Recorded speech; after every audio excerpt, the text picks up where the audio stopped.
Aujourd'hui, l'institution est départementalisée.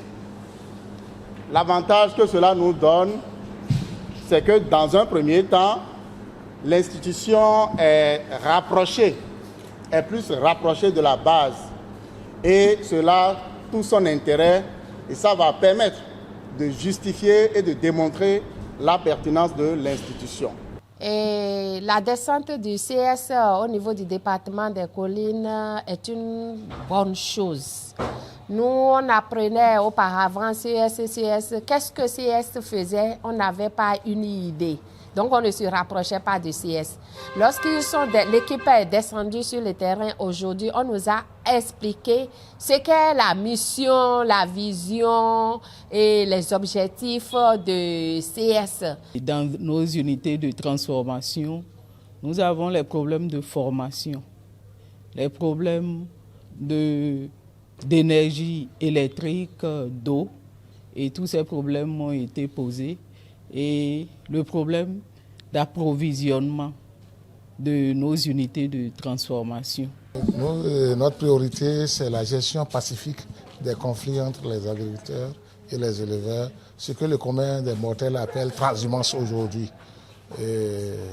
L'autre chose aussi, c'est la matérialisation des zones dédiées à l'élevage et les zones dédiées à la culture végétale, pour situer les responsabilités en temps de conflit.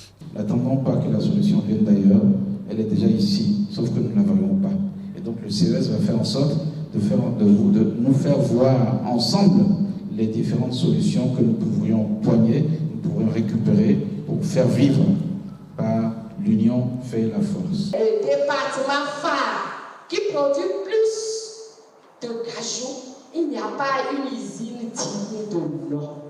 Est-ce qu'à travers le CS, une action peut être menée pour pouvoir valoriser ceci dans notre département? Aujourd'hui, si nous voulons transformer ces pommes d'acajou, ce n'est pas grand-chose, c'est l'industrie de base. Et les personnalités que je vois devant moi et autour de moi, on peut juste, à chaque fois, organiser un tour de table et mobiliser les ressources qu'il faut pour pouvoir installer ici. Parce que nous avons aujourd'hui la capacité de mobiliser les ressources entre nous pour ces genres d'industrie. Donc c'est ce à quoi je veux nous inviter. Et pour créer une petite industrie de base, on a besoin peut-être que de 10 millions de francs. Je prends ça au hasard, 10 millions de francs. Si nous faisons des actions de 10 000, ça fait 1000 actions de 10 000. Donc, 1000 personnes, en se cotisant 10 000, on a déjà une unité industrielle. Ou 100 personnes donnant 100 000. Donc, c'est possible. Mais nous devons créer la confiance entre nous. Ça nous manque beaucoup. Je voudrais quand même, sur cette affaire de territoire et de limite, nous appeler à quelque chose de simple. Nous sommes des frères. Nous sommes des populations frères. Nous devons, dans notre approche, et ce n'est pas seulement les conseillers départementaux, mais nous tous autant que nous sommes, nous devons être dans une logique de vivre ensemble. Et donc c'est la première clé, avant même d'aller plus loin sur, moi, toi ta limite c'est ça, moi sa limite c'est ceci.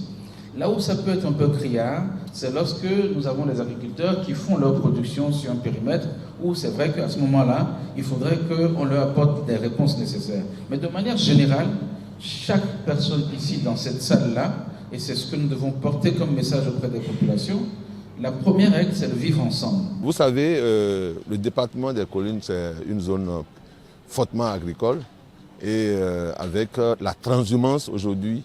Et bien vrai que le gouvernement, l'Assemblée nationale sont en train de travailler fortement là-dessus, mais c'est toujours actuel.